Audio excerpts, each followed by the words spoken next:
náà ni ó báyìí náà ni àní báyìí náà lérè wa àti sọ pé báyìí náà ni àní báyìí náà lérè wa Bísí olókè ṣó lè tó Alábí Akẹ́wà jẹun bẹ́ẹ̀ bá ti gbé síbẹ̀ Jíbọ́lá ẹ fi sílẹ̀ bẹ́ẹ̀ ẹ̀hún ẹjọ́ wà bẹ́ẹ̀ ẹ̀hún ẹ má gbé kúrò Jíbọ́lá o tóró ń kọ́ nínú gbọ́n òye ń bẹ níbẹ̀ Jíbọ́lá Bísí olókè ṣó lè tó báyìí náà ni o.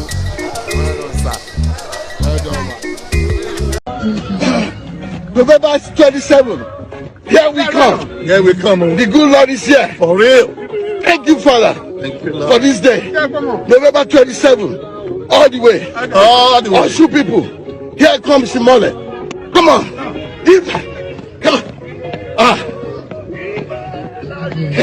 Davido and his family, Cubana Chief Prince, Israel, and many other people dey for Osun State now for the inauguration of their dear daddy, Senator Ademola Adeleke, when e be say na him dey wan swear in today as the governor of Osun State.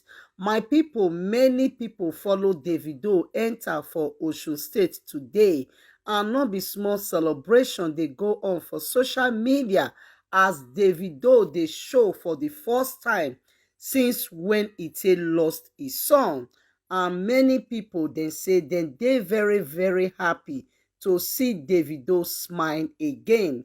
Why? Because na this prayer na everybody dey pray for Davido since when this news take come and say may God let Davido smile again, because na that is smile na dey make all the fans dey very very happy.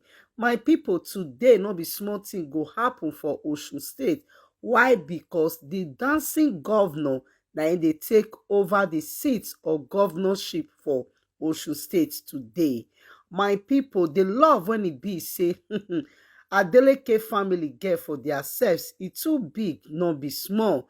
Na im make this governor fit become the governor of Osun State today.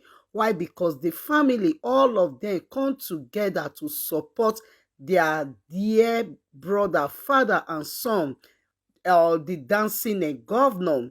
My people, this matter, we just dey get the news now from Israel DNW Instagram page say he and the oga dey for Osun State.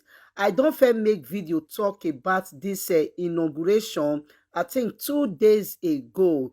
So many people come dey doubt if Davido go, including me. But una know say the love when Davido get for that he uncle, e too big, no be small. Davido take out time today say wetin happen don already happen. No need when e be say I go come take dey hide myself for inside house. I don even talk about this thing say no need when Davido go take dey dey cancel so many events. Wetin happen don already happen. So my people, I dey very happy to say Davido finally meet up, take come out with his family today. And this occasion, they say na different people na im dey come, most especially PDP. Oga Alhaji Atiku Abubakar go dey there. Delta State Governor Ifeanyi Okowa go dey there to celebrate this special day with Ademola Adeleke, aka the dancing governor. And many people don dey wait for these days. Why? Because they know say if im take over the seat, na so happiness and dancing na in Osun State go come get now. My people, I dey very very happy for OBO as e face show today. Although changes dey, OBO come small. Why? Because wetin happen to am, e too big. E too big. Na something when e be say the pain no go fit comot from OBO body.